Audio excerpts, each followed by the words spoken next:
নতুন সকাল নতুন করে দেখা সবকিছু স্বাগত জানাই ৭১ সকালে আপনাদের সবাইকে। আপনাদের সাথে আছে আমি তাজিন আহমেদ। চলুন দর্শক, শুরুতেই জেনে নেই আজকের প্রধান শিরোনাম। সার্চ কমিটির বাছাই করা নাম প্রকাশ ও আবারও মতামত নেয়ার আহ্বান জানালেন বিশিষ্টজনেরা। আওয়ামী লীগের দুপক্ষের সংঘর্ষে আহত সাংবাদিক মারা গেছেন, জমি নিয়ে বিরোধে নিহত এক। ছাত্রদের পিঠে চড়া সেই উপজেলা চেয়ারম্যানকে সাময়িক বহিষ্কার করেছে আওয়ামী লীগ। পাঠক ও দর্শনার্থীদের সমাগমে মুখরিত বইমেলার তৃতীয় দিন আজ, বিক্রি বাড়ায় খুশি প্রকাশকেরা। মিয়ানমারের রাখাইনে রোহিঙ্গা নির্যাতনের ভয়ঙ্কর সব তথ্য ও সাক্ষ্য প্রকাশ করেছে জাতিসংঘ।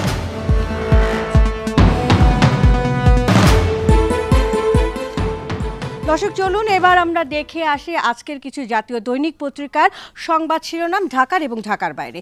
শুরুতেই আমাদের সাথে রয়েছে প্রথম আলো। প্রথম আলো বলছে, আবারও হানাহানিতে আওয়ামী লীগ গুলিবিদ্ধ সাংবাদিকের মৃত্যু। এছাড়াও রয়েছে ভিড়ের মধ্যে চলন্ত ট্রাক, খাগড়াছড়ির আলুটিয়ার নিহত ৮। সমকাল বলছে, বাঁচানো গেল না শিমুলকে। কালের কণ্ঠ, শিক্ষকদের কোচিং ফাঁদ, কোচিং না করলে নম্বর কম, নিরুপায় শিক্ষার্থী অভিভাবক। যুগান্তর বলছে, কেন আগাম প্রস্তুতি।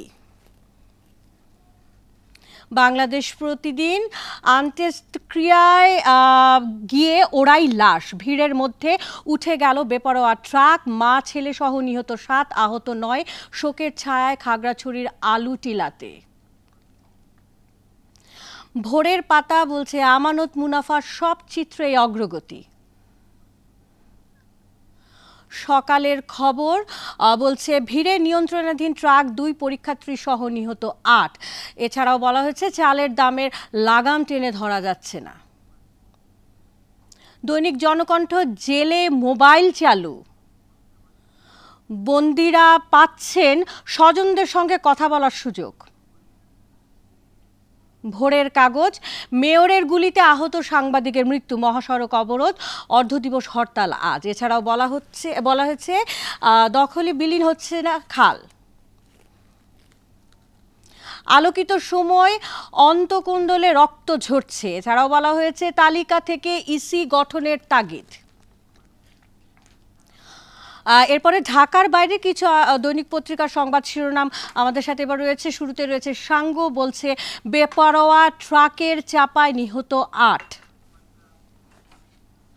দৈনিক সবুজ সিলেট বলছে, মিয়ানমারের রোহিঙ্গারা মানববিরোধী অপরাধের শিকার, জাতিসংঘ।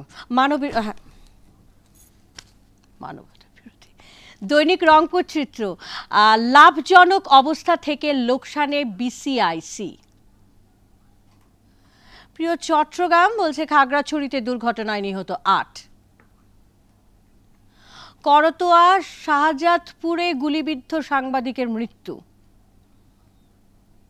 গ্রামের কাগজ, যশোরের বীজ ধান ভুটানে। কুমিল্লার কাগজ, সহসায় কুমিল্লার মহানগর আওয়ামী লীগের কমিটি। বীর চট্টগ্রাম মঞ্চ, বিএনপির সামনে নানা প্রশ্ন। দর্শক, এই ছিল আমাদের আজকে ঢাকার এবং ঢাকার বাইরের কিছু জাতীয় দৈনিক পত্রিকার সংবাদ শিরোনাম। ভ্রমণ একটি শৌখিন নেশা, এমন অনেকে আছেন যারা নিয়মিত ভ্রমণ করতে পছন্দ করেন, সেটা সেই দেশেই হোক বা বিদেশেই হোক। কিন্তু এই ভ্রমণ চলাকালীন বা ভ্রমণ যখন করা হয়, তার সাথে একটি অত্যন্ত গুরুত্বপূর্ণ বিষয় হচ্ছে বাজেট, আর এই বাজেট নির্ভর করে অনেকগুলো গুরুত্বপূর্ণ বিষয়ের উপর। দর্শক, আজ আমরা ৭১ সকালে কথা বলবো পাহাড়ে ভ্রমণ নিয়ে।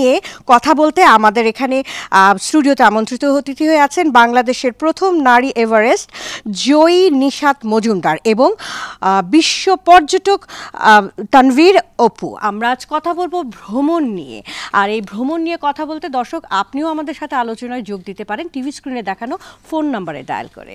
দুজনকেই জানাচ্ছি শুভ সকাল এবং শুভেচ্ছা। শুভ সকাল। একজন পাহাড় চড়ে বেড়াচ্ছেন, একজন পথ চড়ে বেড়াচ্ছেন। আমি শুরুতে নিশাদ কাছে যেতে চাই, জয় নিশাতের কাছে, যে আপনার এই যে পাহাড় আপনি এভারেস্ট জয় করেছেন এবং এভারেস্টে যে ওঠার যে ইচ্ছেটা, এত রকমের নেশা থাকতে, ইচ্ছে থাকতে, শখ থাকতে, আপনার এইরকম একটা ব্যাপারের প্রতি আগ্রহটা জন্মালো কোথা থেকে, কেন? এটার একমাত্র কারণ হচ্ছে প্রকৃতি, মানে প্রকৃতির প্রতি ভালোবাসা, প্রেম থেকেই আসলে পাহাড়ে যাওয়া। পাহাড় প্রকৃতি সবচাইতে কাছের একটা জায়গা, সেই জন্যই আমি পাহাড়কে বেছে নিয়েছি। তাছাড়া আমাদের একটা লক্ষ্য ছিল যে বাংলাদেশ থেকে ছেলেমেয়েরা, বাংলাদেশ কিন্তু হিমালয়ের আশীর্বাদ পুষ্ট দেশ হচ্ছে বাংলাদেশ, কিন্তু এই এত কাছে আমাদের হিমালয় আমাদের দেশের অভিযান হচ্ছিল না। সেই চিন্তা থেকে আমাদের যে ইনামাল হক, তিনি চিন্তা করছিলেন যে বাংলাদেশের ছেলে মেয়েরা মাউন্ট এভারেস্ট বলুন আর হিমালয়ের বিভিন্ন পাহাড়ে চড়ে বেড়াবে, তিনি আমাদের সংগঠিত করেছেন। তিনি তো করেছেন আপনাদের সংগঠিত, কিন্তু আপনার মধ্যে আগ্রহটা ওই যে বললাম যে প্রকৃতির প্রতি ভালোবাসা থেকেই, শুধুমাত্র এটাই? হ্যাঁ, আমার এটা তো অনেক মানে খুবই রিস্কি একটা, মানে নেশা বলবো, পেশা বলবো, যাই বলি না কেন, শখ সবই এরকম একটা। বাসা থেকে কি কখনো মানে বারণ করেছিল? না, বাসা থেকে কখনো বারণ করেনি, বাসা থেকে আমাকে সবসময় উৎসাহিত করেছে। আমি আমার পরিবারের সম্পূর্ণ সহযোগিতাই পেয়েছি সবসময়। আচ্ছা আচ্ছা, এবার আমি তানভীর অপুর কাছে যেতে চাই, যে আপনাকে সবাই বলে হচ্ছে গিয়ে যে আপনি পর্যটক, মানে আপনাকে বলা হয় যে একজন বিশাল বড় পর্যটক, বিশ্ব পর্যটক। তো এই যে নামের সাথে বিশ্ব পর্যটক, প্রথমেই জিজ্ঞাসা করতে চাই, এই বিশ্ব পর্যটক হবার আগ্রহটা আপনার ভিতরেই বা আসলো কি করে? ধন্যবাদ আপনাকে। আমি আসলে অনেক ছোটকাল থেকেই স্বপ্ন দেখি বিভিন্ন দেশ ঘুরে বেড়াবো। তো আমি যখন বাংলাদেশে থেকে চলে যাই ফিনল্যান্ডে পড়ালেখা করার জন্য, ফিনল্যান্ডে আমি আছি 2005-এ, তখন থেকে আমার এই স্বপ্নটা আমি জাল বিস্তার করা শুরু করি। কারণ বাংলাদেশ থেকে কোথাও মানে বের হওয়া সেই সময়, আজ থেকে 11 বছর আগে, অনেক টাফ ছিল আর কি। তারপরে আমি ফিনল্যান্ডে যখন যাই, তখন আস্তে ধীরে আমি এক দেশ থেকে আরেক দেশ, আরেক শহর থেকে আরেক শহর, এইভাবে আমি শুরু করেছিলাম আর কি। আচ্ছা, এই বিভিন্ন জায়গায় যেতে যেতে নানা রকম অনেক কিছু দেখা হচ্ছে, অনেক অভিজ্ঞতা অর্জন করেছেন। আমি একটু জানতে চাই, অনেক ঐতিহাসিক জায়গা দেখা হয়েছে, আমি আসলে মানে পছন্দের ঐতিহাসিক জায়গাগুলোর সম্পর্কে একটু জানতে চাই। আসলে ইউরোপে এত শহর আছে ঐতিহাসিক, মানে বলে শেষ করা যাবে না, প্রতিটা শহরই একটা হিস্টোরি, যেহেতু বিশ্ব ভ্রমণ। তবে আজকে আমি একটি কথা বলতে, সেটা রোমের কথা। আচ্ছা, রোমটা ছোটকাল থেকে আমরা সবাই জানি, রোম সাম্রাজ্য পৃথিবীর একটা সময় যেটা রাজধানী ছিল আর কি। তো রোমে আমি যখন গিয়েছিলাম সেটা হচ্ছে 2013-এ। আচ্ছা, তো রোমে যাওয়ার পরে মনে হচ্ছে যে আমি রোমটা যদি না দেখতাম, না দেখে মারা গেলে আসলে অনেক অপূর্ণতা থেকে যেত আর কি। আচ্ছা আচ্ছা আচ্ছা, আপনাকে অবশ্যই তানভীর আপনার বাকি কথাটুকু রোমের গল্প শুনবো। আমাদের সাথে একজন দর্শক ফোনে অলরেডি যুক্ত হয়েছেন, তার ফোনটা নিয়ে এসে। হ্যালো হ্যালো,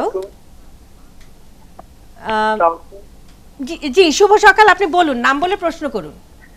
আমার নাম আকাশ। জি বলুন। আমার নাম আকাশ। জি, আপনার নাম আমরা শুনতে পেয়েছি, আপনি কথা বলুন। আচ্ছা, জি জি জি বলতেছি। তো আমাদের ওই আপনার পাশে যে বসে আছে ম্যাডাম, তানভীর অপু।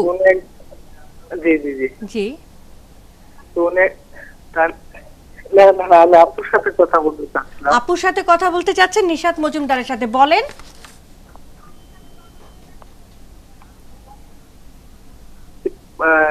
কথা রিপিট হচ্ছে, বুঝতে পারতেছি না। আপনি আর টিভির ভলিউমটা কমিয়ে দেন, কমিয়ে দিয়ে আপনি আমাদের সাথে কথা বলেন। আচ্ছা আচ্ছা, এবার বলুন। আচ্ছা, তো আপুকে আমি এর জন্য ধন্যবাদ দিই যে একজন মেয়ে হয়ে এভারেস্ট জয় করা বাংলাদেশের পক্ষে, এটা মানে আমি বিশ্বাসই করতে পারতেছি না যে বাংলাদেশে অনেক আছে, ছেলে আছে, কিন্তু একজন মেয়ে হয়ে যে এভারেস্ট জয় করছে, মানে আমি ভাষায় প্রকাশ করতে পারতেছি না ওনাকে কি বলে ধন্যবাদ দেব। আচ্ছা, আমরা আপনার অনুভূতিটা বুঝতে পারছি এবং আপনার আনন্দটাও আমরা বুঝতে পেরেছি। আমাদের সাথেই থাকুন, আপনাকে ধন্যবাদ।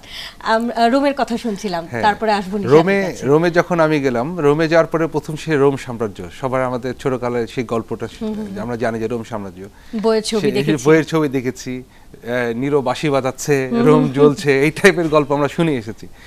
রোম সাম্রাজ্যটা ঠিক আগের মতনই আছে, জাস্ট তার দেওয়ালগুলো রয়েছে, ভিতরে আচ্ছা। কিছু নেই। আর কলোসিয়ান যেটা আমরা জানি যে যেখানে একসময় স্টেডিয়াম ছিল, মানে শুধু বাউন্ডারি ওয়ালগুলো রয়েছে, ওয়ালগুলো দেয়ালগুলো রয়েছে, রয়েছে। হ্যাঁ, আচ্ছা, কেবল ইয়েগুলো রয়েছে যেটাকে বলে পিলারগুলো। পিলারগুলো রয়েছে আর কি।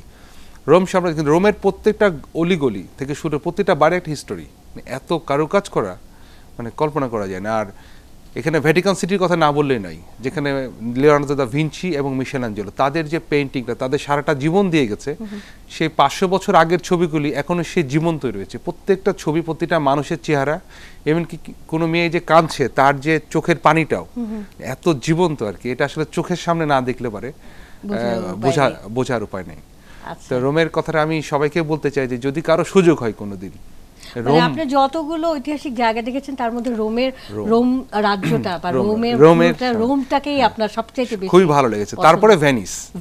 আচ্ছা, ভেনিসটা দেখার পর আমি 3 দিন ঘুমোতেই পারিনি, যে এত 1000 বছর আগে কি করে সম্ভব হলো যে এই টাইপের সমুদ্রের মাঝে একটা এভাবে শহর গড়ে তোলা আর কি, যেখানে কোনো সাইকেল মানে কোনো গাড়ি কিংবা মোটরসাইকেল কিচ্ছু চালাতে পারবে না, অথচ বিশাল বড় একটা শহর, হয়তো এই গুলশানের সমান শহরটা। প্রতিটা বাসার নিচে একটা করে আপনার নৌকা রাখা আছে, যেটাকে আমরা গন্ডোলা বলি। প্রত্যেকটা বাসা যানবাহনই শুধু আপনার নৌকা। মজার বিষয়, মানে আমি 1000 বছর আগে যে ভেনিসটা তৈরি হয়েছিল। এই যে এত জায়গায় ঘোরা হয়, সেখান থেকে আপনার সংগ্রহশালায় কি থাকে তারপর ঘুরে আসার পর? স্মৃতি ছাড়া থাকে। আমি ফটোগ্রাফি করতে খুব পছন্দ করি। আমি ফটোগ্রাফি, আমার বাংলাদেশে 3 থেকে 4টা এক্সিবিশন হয়েছে। সেই সাথে আমি ইদানিং যেটা শুরু করেছি ভিডিও। আচ্ছা, আমি ভিডিও শুরু করেছি এবং আপনাদের 71 টিভি চ্যানেলে আমার একটি ট্রাভেল শো হয়, যেটা 71 টিভি চ্যানেল আমার যেসব ঘুরে ভিডিও দিয়ে তৈরি করে, এটার নাম হলো পৃথিবীর পথে।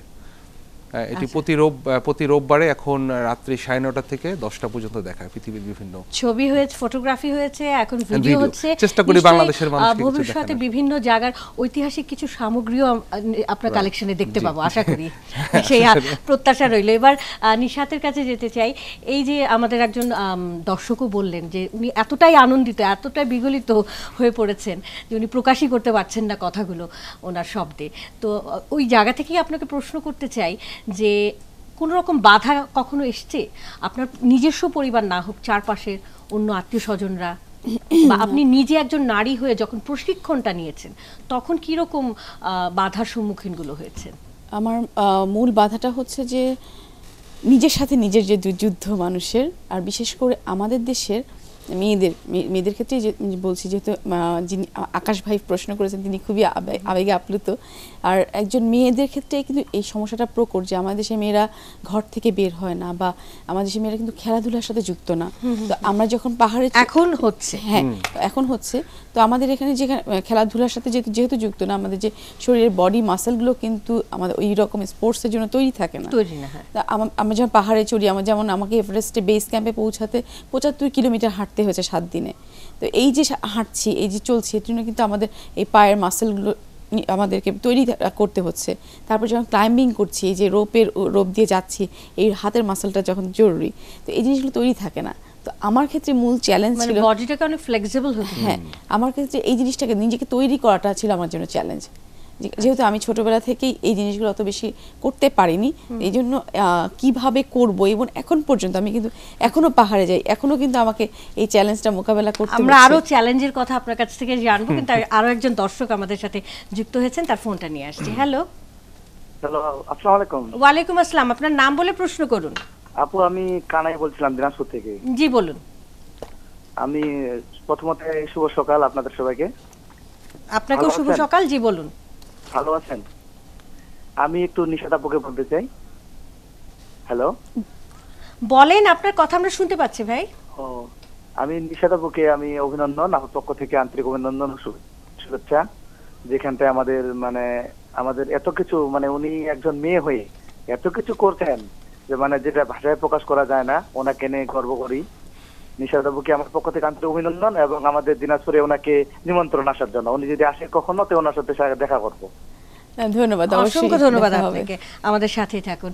নিশাত, আপনি যেটা বলছিলেন চ্যালেঞ্জের কথাগুলো, তো প্রথম যখন প্রশিক্ষণ করতে গেলেন, আপনাদের প্রশিক্ষণের ব্যাপারগুলো একটু জানতে চাই। প্রক্রিয়াগুলো কেমন? প্রশিক্ষণটা বা যেই প্রক্রিয়ায় প্রশিক্ষণ হচ্ছে সেটা কি যথেষ্ট আপনি মনে করেন? প্রথমে বলি প্রশিক্ষণটা কীরকম, কয়েকটা ভাবে প্রশিক্ষণটা চলে।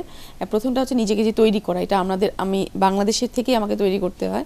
নিয়মিত শারীরিক চর্চা করতে হয়, নিয়মিত ব্যায়াম, তারপরে মেডিটেশন, যোগ ব্যায়াম, এসব করে আমি নিজে আমার শরীরটাকে ফিট করি, তৈরি করি। এবং তার পরবর্তী ধাপ হচ্ছে যে এটা একটা টেকনিক্যাল বিষয়, পাহাড়ে চড়া। তো এই টেকনিক্যাল টার্মগুলো এবং টেকনিক্যাল কাজগুলো শিখতে হয়। তার জন্য আমি ভারতের একটা প্রশিক্ষণ কেন্দ্র থেকে HMI থেকে ট্রেনিং নিয়েছি। এবং তার পরবর্তী ধাপ হচ্ছে নিয়মিত পাহাড়ে যাওয়া। এই পাহাড়ে একটা উচ্চতায় যাওয়াটাই হচ্ছে এক মিনিট, আমি একটু মাঝখানে একটা বিষয় একটু ক্লিয়ার হই, যে আপনি বললেন যে আপনি নিজে থেকে প্রথমেই ব্যায়াম করেছেন, যোগ ব্যায়াম করেছেন, ফ্রি হ্যান্ড ব্যায়াম করেছেন, যোগ ব্যায়াম করেছেন, তারপরে ভারতের একটা প্রশিক্ষণ কেন্দ্র থেকে প্রশিক্ষণ নিয়েছেন। এটা আপনি ব্যক্তিগতভাবে করেছেন, কিন্তু আমাদের এখানে যে প্রশিক্ষণ কর্মসূচিটা চালু রয়েছে সেটাতে কিভাবে কি করা হয়? আমাদের এখানে কিন্তু সেইভাবে কোনো প্রশিক্ষণ কর্মসূচি নেই, যেহেতু মানে মাউন্টেনিং ইনস্টিটিউট বলতে আমাদের এখানে কিছু নেই। হয়তো ভবিষ্যতে হবে। তো আমাদেরকে যদি আমরা টেকনিক্যাল যে ট্রেনিংগুলো আছে সেগুলোর জন্য অবশ্যই আমাদেরকে দেশের বাইরে যেতে হচ্ছে। আচ্ছা, বাইরে যেয়ে সেই ট্রেনিংটা নিচ্ছেন আপনারা। তো আচ্ছা, আপনি যেটা বলছিলেন যে পাহাড়ে ওঠার চ্যালেঞ্জের কথাটা বলছিলেন, সেই জায়গাটায় আবার ফিরে যাই। ওই তো চ্যালেঞ্জটা বলছিলাম যে আমার একটা মেয়ে হিসেবে বলুন বা এটা 2017-2012-তে আপনি? জি, 2012-তে। জি, সেই সময়টার কথা, প্রথম অভিজ্ঞতার কথাটা জানতে চাই। আসলে 2012 তো আমার জন্য প্রথম না। আমি 2006 সালে প্রথম হিমালয়কে দেখা, তারপরে 7 সালে আমি ট্রেনিং করি এবং তারপর থেকে প্রতি বছরই কিন্তু পাহাড়ে যাচ্ছি এবং একটা নির্দিষ্ট উচ্চতা যাচ্ছি।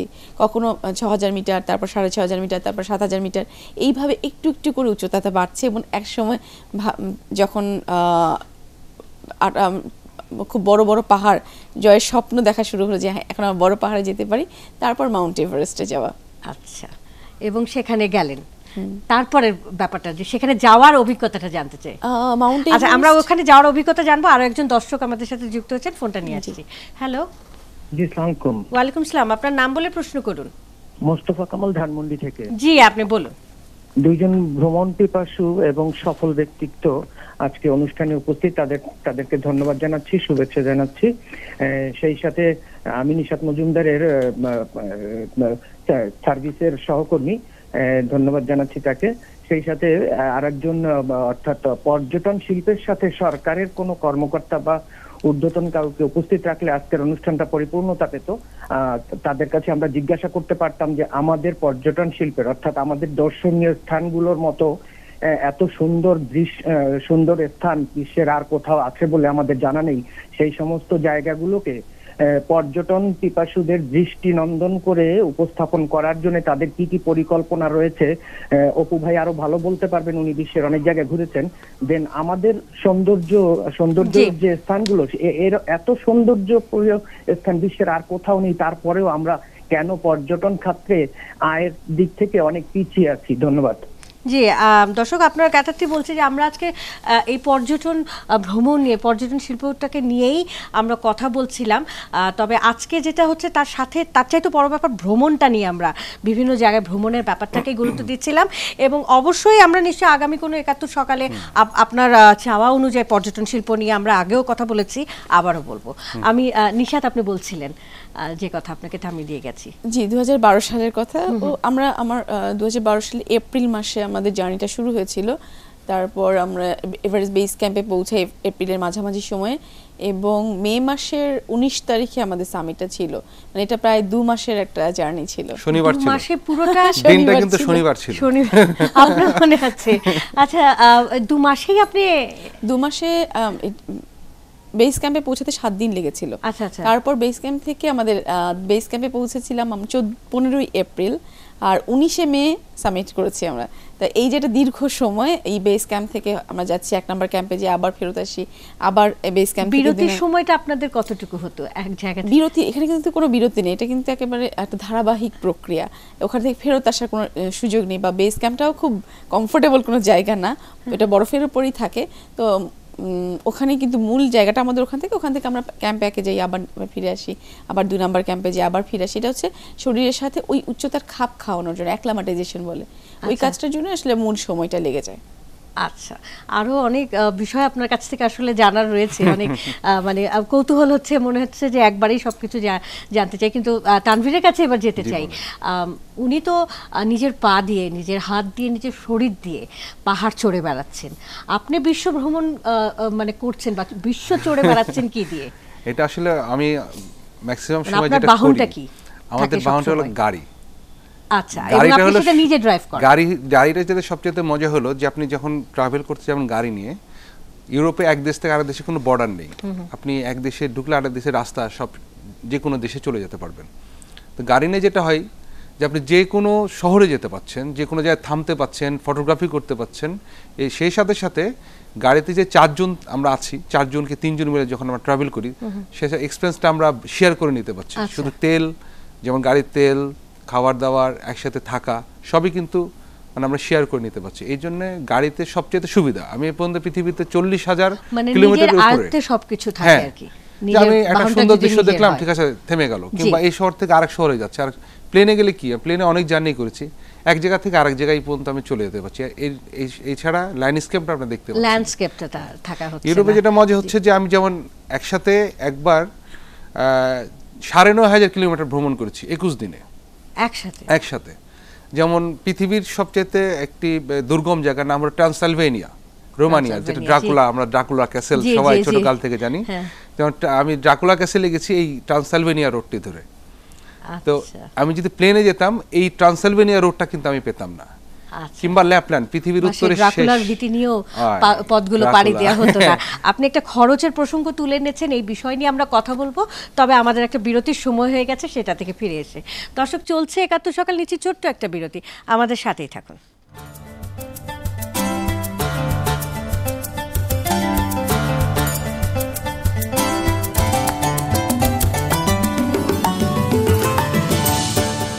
আবারও স্বাগত সবাইকে ৭১ সকালে। দর্শক, আজ আমরা কথা বলছিলাম ভ্রমণ নিয়ে, আর এই ভ্রমণ নিয়ে কথা বলতে আমাদের এখানে আমন্ত্রিত অতিথিরা রয়েছেন। আমি তানভীরের কাছে আবার ফিরে যাচ্ছি, কারণ বিরতিতে যাবার আগে আপনি খরচের প্রসঙ্গটা এনেছিলেন। বাজেট একটা বিশাল বড় ব্যাপার, আপনি যেভাবে ভ্রমণ করছেন সেই ক্ষেত্রে তো বটেই। তো অনেকে বলে যে কম খরচে বিশ্ব ভ্রমণ করা যায়, সেটা কি করে সম্ভব, এবং এই টেকনিকটা আপনার কাছ থেকে আসলে জেনে নিতে চাই। এই টেকনিকটা আসলে খুবই সোজা একটা জিনিস। সেটা হচ্ছে আমরা ইন্টারনেটে সার্চ দিলেও পারি, অথবা লোনলি প্ল্যানেট নামে একটি ট্রাভেল গাইড আছে, সারা পৃথিবীর প্রতিটা শহর নিয়েই তারা লিখেছে আর কি।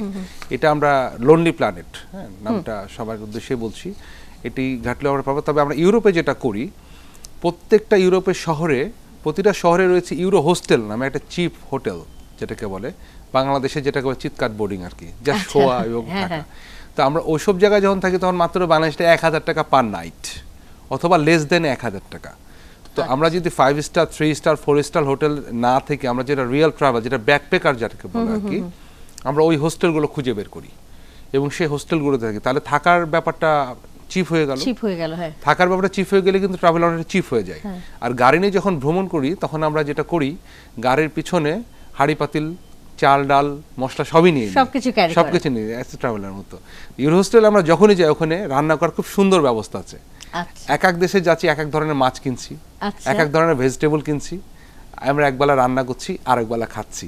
যেমন লাঞ্চে অবশ্য আমি যেটা করি যে লাঞ্চটা আমরা কোনো সময় সেরকম ভাবে খাওয়া হয় না, আমাদের ব্রেকফাস্টটা খুব ভালো করি, লাঞ্চে যেটা ফলমূল খেয়ে থাকি। কারণ যখন আপনার লাঞ্চটা খুব হেভি হয়ে যায় আপনি হাঁটতে পারবেন না, আর ভ্রমণ করতে হলে হাঁটতে হবে, ভালো ছবি তুলতে হলে হাঁটতে হবে, মিউজিয়াম দেখতে হলে হাঁটতে হবে, ড্রাইভ করছেন ঘুম আসাও যাবে না, রাইট। এই কারণে আপনি চিপ এইভাবে ভ্রমণ আমরা করে থাকি। এবং আরেকটা আছে কাউচসার্ফিং নামে একটি গ্রুপ আছে, যে আমার যেমন বাসা বাংলাদেশ, আমি ইন্ডিয়াতে গেলাম, ওখানে যে ভ্রমণ পছন্দ করে তার বাসায় আমি থাকলাম, ফ্রিতে থাকলাম, কিন্তু খাওয়া দাওয়া আমার নিজের, আমি ঘুরলাম, ঘুরে এসে আবার তার বাসায় থাকলাম, সে আবার বাংলাদেশে যখন আসতো সে আমার সাথে থাকলো। এইভাবে ইউরোপে সারা পৃথিবীতে আর কি কাউচসার্ফিং নামে একটি গ্রুপ আছে, যেটা যেভাবে আর কি চিপ ভ্রমণ করা যায়। আপনার কথা শুনে যেটা আমি বুঝলাম যে এখানে স্পন্সর নিয়ে ভ্রমণ করার বিষয়টা সেভাবে নেই, আর কিন্তু নিশাতের ক্ষেত্রে যেটা স্পন্সর তো থাকছেই।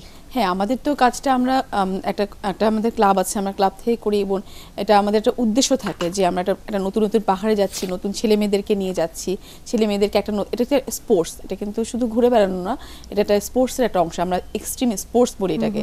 তো এটা বিভিন্ন কর্পোরেট প্রতিষ্ঠানগুলোই সাধারণত স্পন্সর করে থাকে।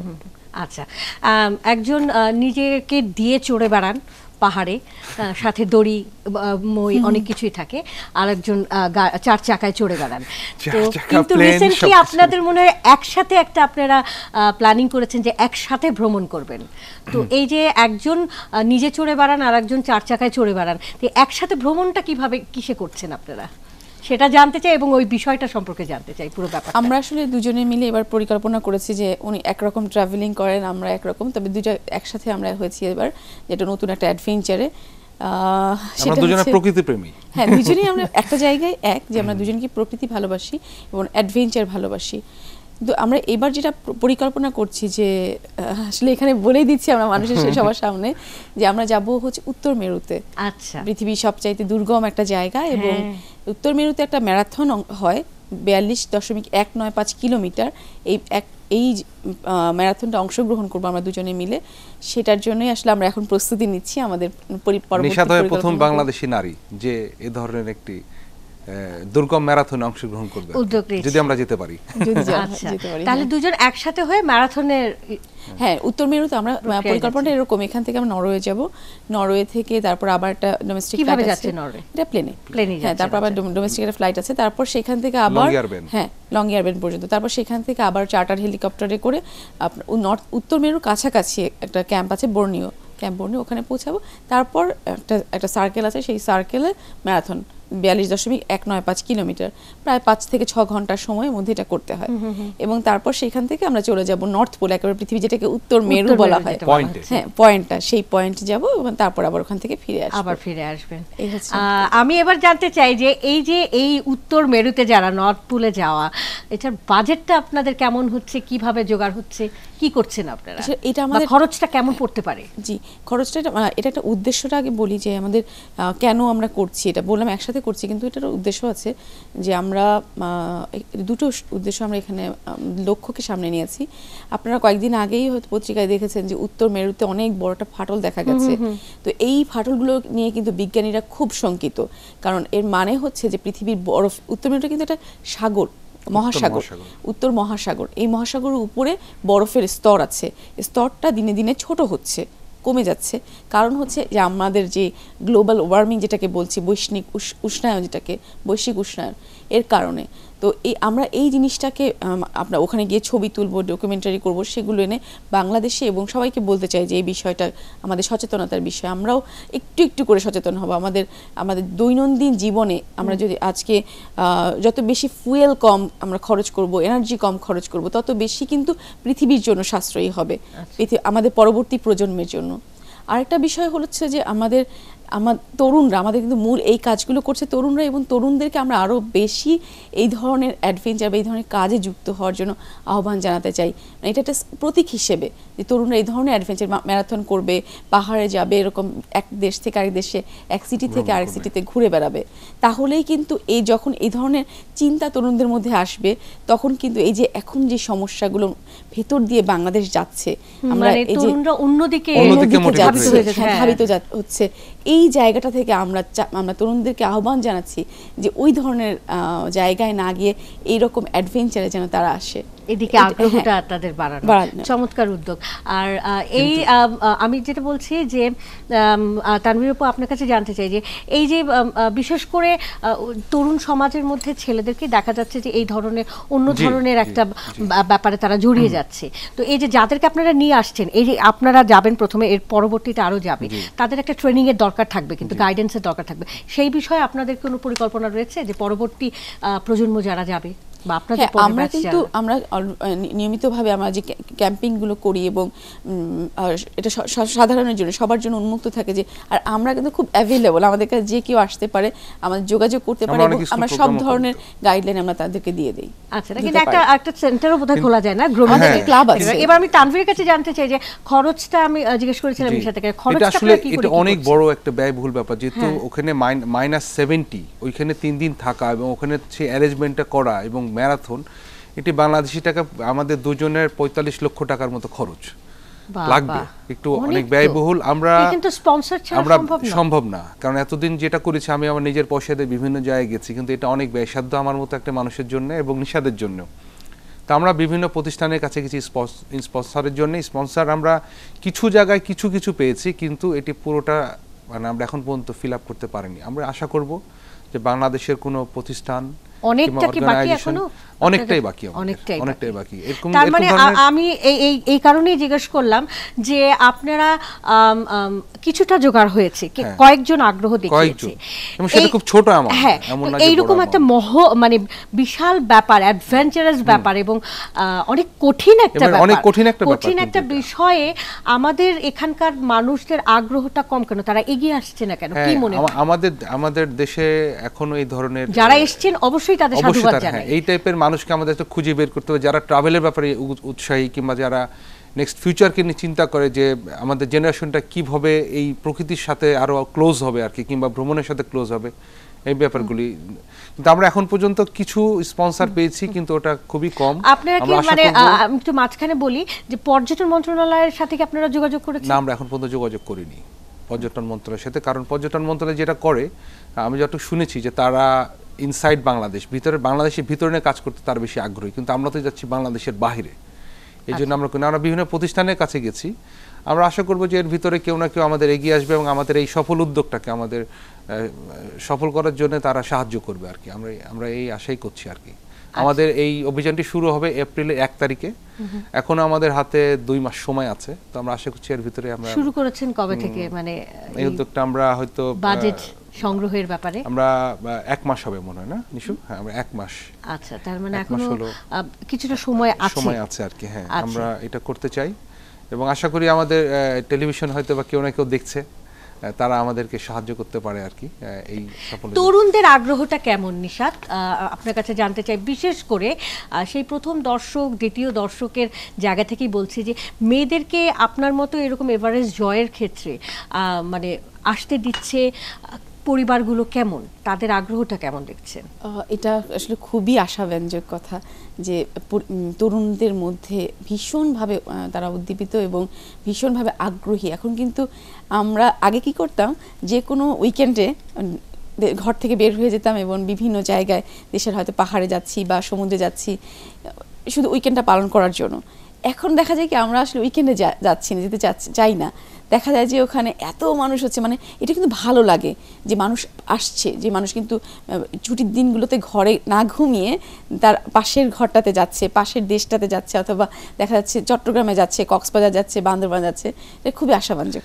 আমি কিছুদিন আগে সংসদের সামনে আমি জানতে চেয়েছিলাম যে এটা নিশাত মেয়েদেরকে কেমন আসতে দিচ্ছে তাদের পরিবারগুলো মেয়েদের ভীষণ আগ্রহ এবং অনেক ক্ষেত্রেই দেখা যায়, যেমন অনেক সময় দেখা যায় যে বাবা মা বলছে হ্যাঁ আমি তোমার কাছে নিয়ে আসলাম, আমি চাই আমার মেয়েটা তোমার মতো হোক। তো এটা মানে পরিবর্তনটা এখান থেকেই শুরু।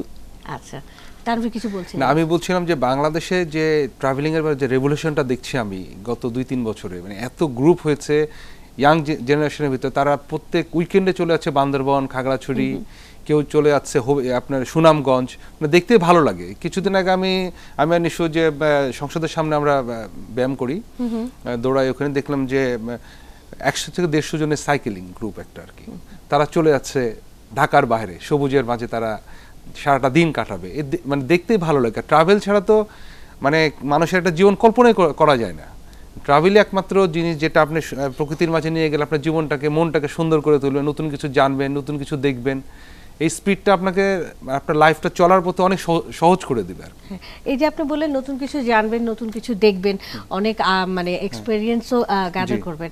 তো এই যে বিশ্ব ভ্রমণ করতে গিয়ে নানা জায়গায় নানা রকম মানে অভিজ্ঞতা অর্জন হয়েছে, একটু জানতে চাই। কখনো মজার, কখনো কষ্টের, কখনো খুব হৃদয় বিদারক, সেই সব বিষয়গুলো একটু জানতে চাই। আমার খুবই ভালো লেগেছে, যেমন আমি পৃথিবীর বিখ্যাত কিছু মানুষের যেখানে জন্মগ্রহণ করেছে সেই বাড়িগুলোতে যাই। যেমন মাদার তেরেসা ম্যাসিডোনিয়াতে তার জন্মভূমি, যে ঘরটাতে উনি জন্মগ্রহণ করেছে আমি সেই ঘরে গেছি। তারপরে আমরা সবাই জানি কার্ল মার্কসের কথা। কার্ল মার্কস হচ্ছে আপনার হচ্ছে জার্মানি থ্রিয়ান নামে একটি শহরে, যেখানে জন্মগ্রহণ করেছে, আমি সেই ঘরে গেছি।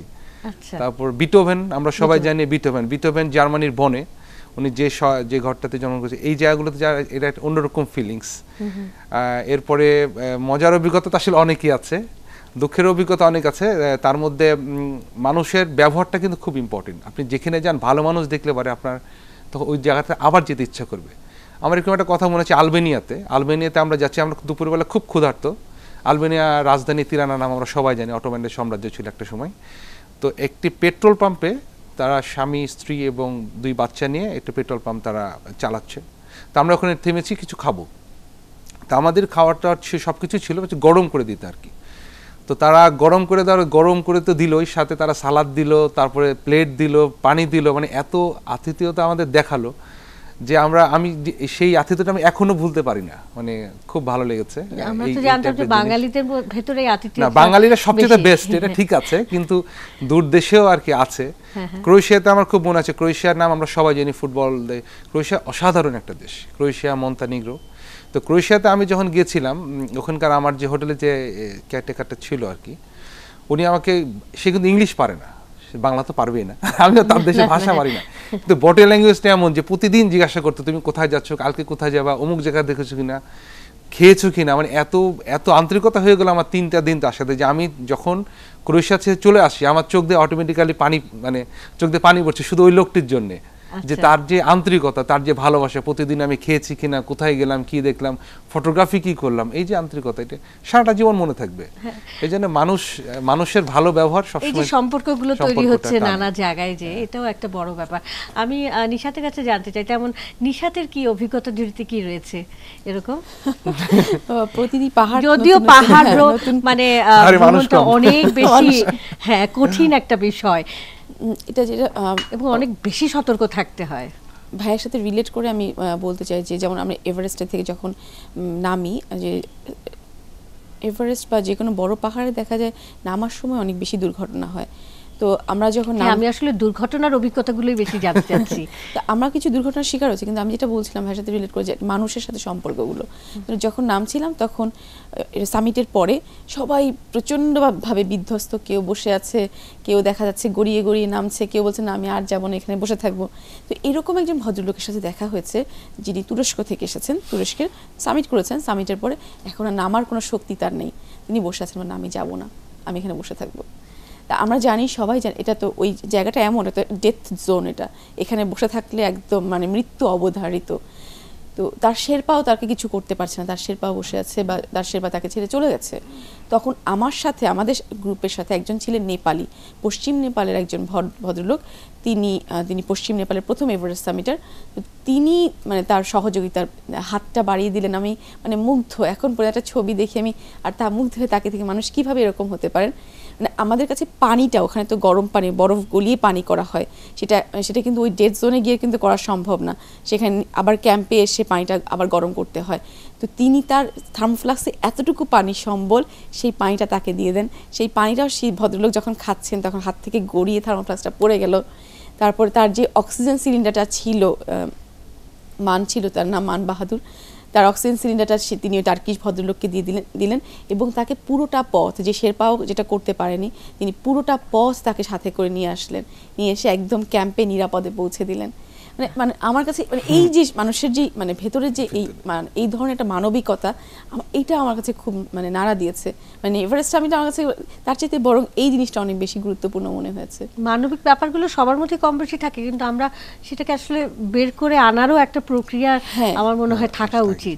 সেটা থাকলেই কিন্তু আমাদের তরুণ সমাজ অন্যদিকে ধাবিত হবে না। আমি নিশাতের কাছে আরেকটা জানতে চাই যে নিজের এরকম কোনো দুর্ঘটনার অভিজ্ঞতা আছে? হ্যাঁ, এটা তো আসলে প্রতি মুহূর্তের সংঘাত সংঘর্ষ হয়েছিল তখন, কিন্তু যখন এরকম দুর্ঘটনার সম্মুখীন হয়েছে। বড় দুটো দুর্ঘটনার সম্মুখীন, একটা তো অনেক বড় ছিল, আমি মানে একেবারে দ্বিতীয় জীবন নিয়ে ফিরে এসেছি, একেবারে বরফের নিচে চাপা পড়ে গিয়েছিলাম, সেখান থেকে উদ্ধার করে নিয়ে আসছি। কবে? সেটা এভারেস্টে মানে সামিটের আগে। আচ্ছা। তো মানে একদম বরফের নিচে চাপা পড়ে গেছে, সেখান থেকে আমাকে বের করে নিয়ে আসছে। তো তখন আমার কাছে একটা প্রশ্ন ছিল যে এখন কি সামনে না পেছনে। স্বাভাবিকভাবেই আমাকে বলতে হচ্ছে যে আমি সামনের দিকেই যাব, কারণ আসলে বাধা তো জীবনে চলতে আসবেই। সেই বাধা কতক্ষণ বরফের নিচে চাপা অবস্থায় ছিলেন সেটা না আসলে আমি সময়টা করতে পারি না, কারণ হচ্ছে ওই মানে ওইখানে চাপা যখন পড়েছিলেন আশপাশে ছিল কেউ নাকি দূরে ছিল? না, কেউ ছিল না। আমাকে হচ্ছে কি তাহলে সবাই টের পেল কি করে? আমাদের তাহলে ঘটনাটা একটু বলতেই হয়। হ্যাঁ প্লিজ, জানতে চাই। বরফ ধস আসে, সেই ধস এসে আমাদেরকে সবাইকে উড়িয়ে নিয়ে যায়। আর আমি কোনো দড়ির মধ্যে আটকানো ছিলাম না, আমি ছিলাম একেবারে ছবি তুলছিলাম। তো যখন বরফ ধসে এসে আমাদেরকে নিয়ে যায়, আমি বুঝতে পারি যে আমি আকাশে উঠছি। একেবারে উঠতে উঠতে একসময় গিয়ে মুখ থুবড়ে পড়লাম বরফের উপরে, তারপরে এখন গড়াচ্ছি। তো গড়াতে গড়াতে একটা সময়ে দেখলাম যে আমার স্থির হয়েছি, এবং কীভাবে বুঝতে পেরেছি আমি বরফের নিচে চাপা, এই সময়ে যখন বরফ ধসটা চলে যায়, থেমে যায়, তখন আমাদের শেরপা এবং আমার সাথে ছিলেন এম.এ. মুহিত, যিনি বাংলাদেশ থেকে 2 বার এভারেস্ট করেছেন, তিনি ছিলেন। তো তারা আমাকে খুঁজতে খুঁজতে আমার পাশ দিয়ে চলে গেছে, কিন্তু আমাকে খুঁজে পায়নি। এবং আওয়াজ আপনি দিচ্ছেন শুনতেও পাচ্ছেন না? না, শুনতে বরফের নিচে চাপা ছিল। তারপর আমি যখন বুঝতে পারলাম যে আমি এখন স্থির অবস্থায় আছি, কিন্তু আমার আওয়াজ কেউ শুনতে পাচ্ছে না, তখন আমি নিজে উঠে বসেছি। বসার পরে তারপর আমি মুখে একটা স্কার্ফ ছিল, সেটা খুলে ফেললাম। খোলার পরে দেখলাম চারদিকে রক্ত ছড়িয়ে পড়লো, মানে স্কার্ফে রক্তটা ছিল জমেছিল, সেটা ছড়িয়ে পড়লো। কিন্তু আমার চিন্তা ছিল আমি কোনো ক্র্যাভাসে পড়ে গেলাম কিনা, কারণ আমার পাশেই ক্র্যাভাস ছিল। তো দেখলাম যে না, আমি আছি, কিন্তু আমার সামনে থেকে আমার প্রায় 10-20 ফিট দূরে অন্য পর্বতারোহীরা তারা অপেক্ষা করছেন আর কি, দাঁড়িয়ে আছেন। তো এটা আমার কাছে একটা ছিল খুব জীবনে সারা জীবন মনে থাকবে। তারাই কি দেখতে পেয়েছে ফার্স্ট? আমি যখন উঠে বসেছি তখন দেখতে পেয়ে আমাকে এসে নিয়ে গেছে। মানে টনটন বরফ আসে তো যখন আপনার, তাই না? অনেক রকম একটা খুব মানে ওনার কঠিন অভিজ্ঞতা থেকে আমরাও একটু কেমন যেন হয়ে গেলাম। আমরা এই অভিজ্ঞতাকে সাথে করে নিয়ে একটা ছোট্ট বিরতিতে যাচ্ছি একাত্তর সকালে। দর্শক, চলছে একাত্তর সকাল, নিচ্ছে আরো একটা ছোট্ট বিরতি, আমাদের সাথেই থাকুন।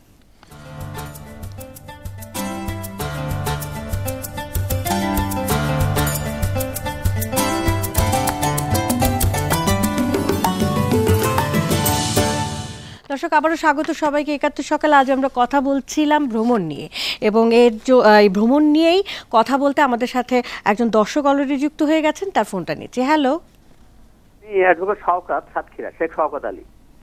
জি, আপনি বলুন। আমার একটা প্রস্তাব, যে এটা অত্যন্ত ভালো একটা বিষয়, আমাদের যুব সমাজকে ভালো পথে ফিরিয়ে আনার জন্য এটা খুব কার্যকরী একটা বিষয়।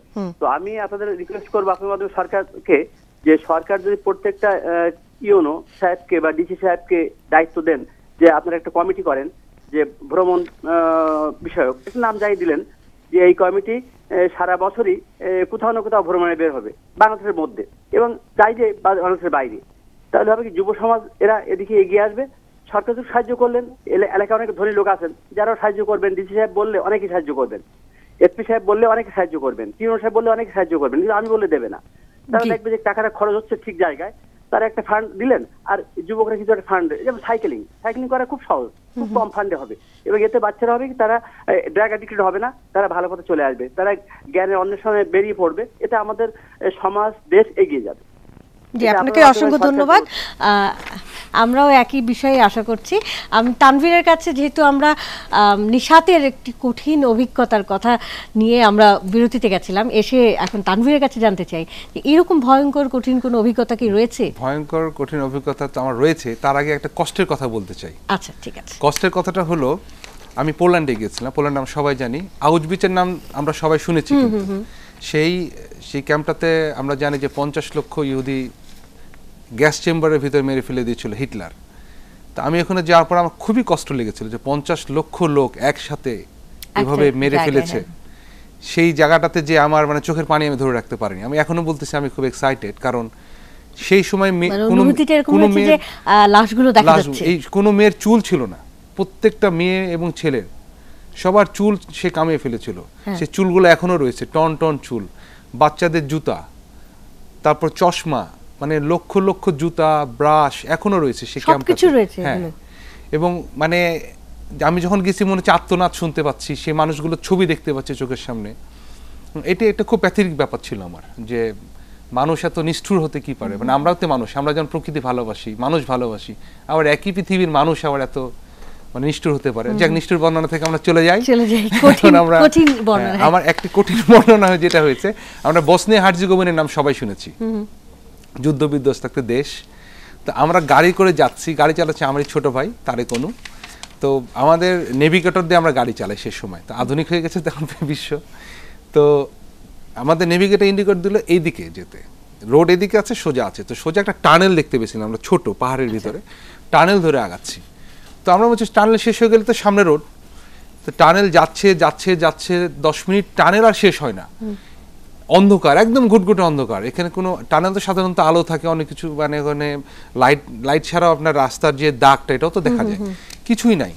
এবং দেখছি যে রাস্তাটা এবড়ো থেবড়ো, উপর দিয়ে পানি পড়ছে, ভয়ঙ্কর একটা বিষয়। মানে কেমন একটা ভয় লাগছে যে কোথায় আসলাম, সামনে কি, সামনে খাদ না সামনে কেউ দাঁড়িয়ে আছে, মানে ওসব অন্ধকার, তো অন্ধকারের মধ্যে মানুষ কিন্তু মনে মনে অনেক কিছুই দেখে, সামনে কি ড্রাকুলা দাঁড়িয়ে আছে, ভূত দাঁড়িয়ে আছে, নাকি সামনে কি না, মানে নাকি ডাইনোসর দাঁড়িয়ে আছে, মানে এরকম একটা ব্যাপার। সেই রাস্তার মানে পার শেষই হচ্ছে না। এখন আমরা ভয় লাগছে যে যদি গাড়ির টায়ার যদি পাংচার হয়ে যায়, এখান থেকে উদ্ধার করবে কে? কারণ বাম দিকে বিশাল বড় পাহাড়, বসনিয়া হার্জেগোভিনাতে এত বড় বড় পাহাড়, মানে আলপসের মতো বড় বড় পাহাড়, আর ডান দিকে ছোট্ট একটা খাল চলে গেছে, কিছুই না। এই টানেল যেতে যেতে যেতে মানে আমরা 20 মিনিট পার হয়ে গেছে, তারপরে টানেলটা শেষ হয় না, মানে এত ভয় পেয়ে গেছি আমরা। এর ভিতরে আমি বলছি যে না, আমি একটু মানে আমার টয়লেট লাগছে, আমি বলছি না আমি একটু নামবো, মানে ভয় টয়লেট।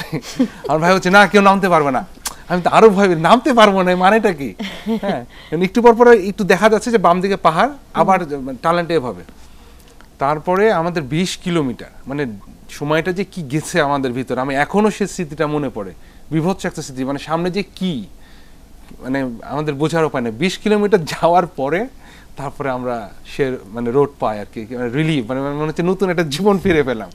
তখন আমার ভাই বললো যে নামতে পারবো না, ওখানে লেখা আছে যে ওখানে মাইন আছে আর কি, মানে ওখানে যুদ্ধ ছিল তো কিছুদিন আগে, সেখানে মাইন রাখা রয়েছে আর কি, ওই জন্য সেই সাইনটা দেওয়া আছে, যদি মাইন বিস্ফোরণ হয় তাহলে তো আরেক বিপদ আর কি। কিন্তু আবার ওটা হেল্পও করেছে পথ নির্দেশক হিসেবে। হ্যাঁ, কিন্তু ওটা পরে যেটা জানতে পারলাম আর কি, ওটা একটা পরিত্যক্ত আর কি টানেল, কিন্তু ওখানে কোনো প্রকার কোনো সাইন দেওয়া নাই, কিংবা নেভিগেটর তো ওই রাস্তা দিয়ে নিয়ে গেছে, আমাদের ওই রাস্তা দিয়ে যেতে হয়েছে।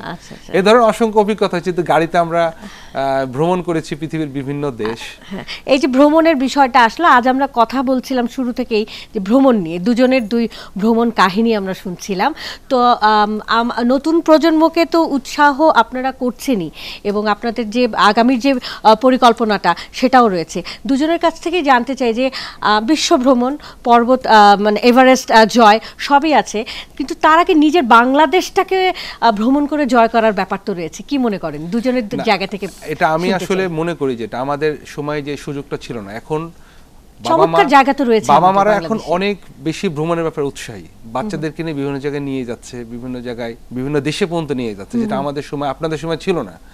আমি একটা কথা বলতে চাই যে আমরা দূরের চিন্তা না করি, সুইজারল্যান্ড, নরওয়ে, ফিনল্যান্ড কিংবা অন্য কিছু না চিন্তা করে আমরা আমার বাসা রাজশাহীতে, আমি বেড়ে উঠেছি রাজশাহীতে। রাজশাহীর যে ছেলেটা সে বগুড়াতে যাক, বগুড়ার মস্তানগড়টা দেখুক, বগুড়ার যে ছেলেটা সে রংপুরে যাক, কি খুলনার যে ছেলেটা সে চট্টগ্রামে আসুক, মানে আমরা পাশের দেশটা দেখি, পাশের শহরটা দেখি, পাশের ঐতিহাসিক স্থানগুলো আমরা সেটা দেখি।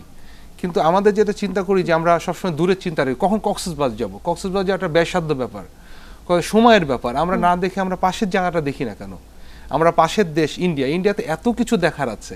আমি 2014-এ বেরিয়ে গেলেন ইন্ডিয়া, আমি বাংলাদেশের কথাই বলছিলাম, যে পুরো বাংলাদেশটাকে জয় করার ব্যাপার রয়েছে।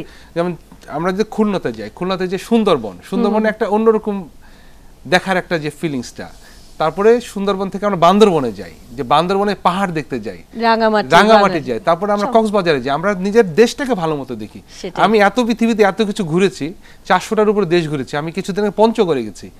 পঞ্চগড়ে যে পৃথিবীর সবচেয়ে মানে আমার দেখা মানে বাংলাদেশের সবচেয়ে বড় যে আম গাছটা 4 বিঘার উপরে, পঞ্চগড়ে যে জিরো পয়েন্টটা রয়েছে ওটাও তো দেখবার মতো জায়গাটা। কমলার গাছ, আমি হাত দিয়ে ধরে বাংলাদেশে কমলা খাচ্ছি, এটা তো পৃথিবীতে কোথাও আমি যে পাইনি, এই যে সেটাই। ফিলিংসটা আর কি। আচ্ছা, এবার নিশাতের কাছে একদম এটা এই একই ব্যাপার একই জায়গা থেকে জানতে চাই যে আপনি কি মনে করেন? আমরা আমরা আমরা ঘুরে বেড়াই, আমার কিন্তু সবকিছু মানে বাংলাদেশ কেন্দ্রিক। আমি শুধু পাহাড়ে যাওয়ার জন্য কিন্তু দেশ থেকে বের হই, পাহাড় ছাড়া কিন্তু দেশ থেকে বের হই। তো আমাকে ঘুরে বেড়াতে হয় আমার পাশের শহরটাতে। ভ্রমণটাকে মাথায় রেখে আপনি এই প্রজন্মের জন্য কি বলবেন? যেমন আমার কথাই বলছি, ভাইয়ের সাথে ইয়ে করে বলছি যে আমরা কয়েকদিন আগে কি করলাম, আমাদের অনেকদিন ধরে চিন্তা যে আমরা বাংলাদেশের একেবারে সীমান্ত ধরে ধরে পুরো বাংলাদেশটা ঘুরে বেড়াবো। বাহ, এটা তো অনেক সময়ের ব্যাপার। পরিকল্পনা। আমরা সবাই আমরা বিভিন্ন পেশায় আছি, তো চিন্তা করি ছোট ছোট করে। যেমন আমরা কয়েকদিন গত মাসেই করলাম যে শুরু করেছি তামাবিল থেকে, তামাবিল 0 পয়েন্ট থেকে হেঁটে হেঁটে আমরা পুরো হেঁটে হেঁটে বেশিরভাগ কিছু কিছু জায়গায় ধরা যায় একদম লোকাল ট্রান্সপোর্ট, ওখানে গরুর গাড়ি বা ঘোড়ার গাড়ি আছে, কোথাও কোথাও মোটর সাইকেল। তো সব মিলে আমরা তামাবিল থেকে হেঁটে রৌমারী সীমান্ত, আগে দেওয়ানগঞ্জে একটা জায়গা আছে পাথরের চর, সেই জায়গায় গিয়ে পৌঁছেছি 6 দিনে। তো আমাদের ইচ্ছে আছে তারপর আবার সেখান থেকে পাথরের চর থেকে আবার উত্তরের দিকে যাবো। আরো আপনি তাহলে বলছেন যে এইভাবে আমাদের যে প্রজন্ম রয়েছে তাদের যে বিভিন্ন নতুন নতুন জায়গায় যাওয়া, ছুটিগুলো রয়েছে বা অবসর সময়গুলো, তারা চাইলেই মানে অন্যদিকে ধাবিত না হয়ে এই নিজের দেশটাকে জয় করার এই আগ্রহটা, যেমন কেউ চিন্তা করতে পারে যে আমি সাইকেলে 64টা জেলা ঘুরবো। প্রত্যেকটা ফ্যামিলিও কিন্তু পারে, যে পরিবারের যে ইয়াং তরুণ প্রজন্মরা রয়েছে বা একেবারে ছোট যারা রয়েছে তাদেরকে নিয়ে বিভিন্ন জায়গায় ঘুরে বেড়ানো। এবং এখন ছোট ছোট অনেক গ্রুপ হয়েছে, ট্রাভেল গ্রুপ হয়েছে, যে তারা অ্যারেঞ্জ করছে সেটাই। এবং ট্রাভেল কিন্তু যে বললাম যে ব্যয়সাধ্য না, যদি আপনি মনে করেন, যদি আপনি লাক্সারিয়াস হোটেলে না থাকেন, অনেক এক্সপেন্সিভ ফুড না খান, তাহলে কিন্তু এটা কিন্তু খুব একটা এক্সপেন্সিভ না। আমার তো উদ্দেশ্য আসলে জায়গাটা দেখা, আমার সেখানে এক্সপেন্সিভ জায়গায় থাকা বা এক্সপেন্সিভ ফুড গ্রহণ করাটা মুখ্য নয়। একদমই না। এটা আমি এক্ষেত্রে একটু যোগ করতে চাই যে উনি যেটা বললেন বিদেশে কিভাবে হয়, বাংলাদেশেও সম্ভব। এই যে আমরা 6 দিনে করলাম, 6 দিনে খুব কম একটা খরচ হয়েছে। আমরা সঙ্গে তাবু নিয়ে গেছি। বলে দেন আপনি, জনপ্রতি হয়তো 6 দিনে আমাদের জনপ্রতি হয়তো দেখা যাচ্ছে 5,000 টাকা বা 4,000 টাকা খরচ হয়েছে। আচ্ছা, 6 দিনে? 6 দিনে আমরা তাবু সঙ্গে করে নিয়ে গেছি। বাংলাদেশের অনেক মানে স্কুলগুলো আছে, স্কুলগুলোতে আমরা তাবু খাটিয়েছি, ওদের স্কুলের পারমিশন নিয়ে অনুমতি নিয়ে তাবু করলাম। সেইখানে আমাদের রান্না বান্না, বাজার থেকে চাল ডাল কিনেছি, কিনে ওইখানে কোন একটা আসলে খরচটা কিন্তু অনেক কম। আপনাদের দুজনকে অনেক ধন্যবাদ। আমরা অনেক মজার বিষয়গুলো জানলাম এবং দুজনের ভ্রমণ করার যে প্রক্রিয়াগুলো সেটাও অনেক আমাদের কাছে পরিষ্কার হলো, কারণ অনেক কিছুই আমরা জানতাম না আসলে। দুজনকে অনেক অনেক ধন্যবাদ এবং আগামীর আপনারা যে যাচ্ছেন যে জায়গায় সেটার জন্য রইল অনেক শুভকামনা ৭১-এর পক্ষ থেকে। আপনাকে অনেক ধন্যবাদ। দর্শক, এই ছিল আমাদের আজকের ৭১ সকালের আয়োজন। জানতে চাই আপনার কথা, তাই যোগ দিন আমাদের ৭১ ফেসবুকে। ভালো থাকুন, সুস্থ থাকুন আর থাকুন আমাদের ৭১ টিভির সাথে।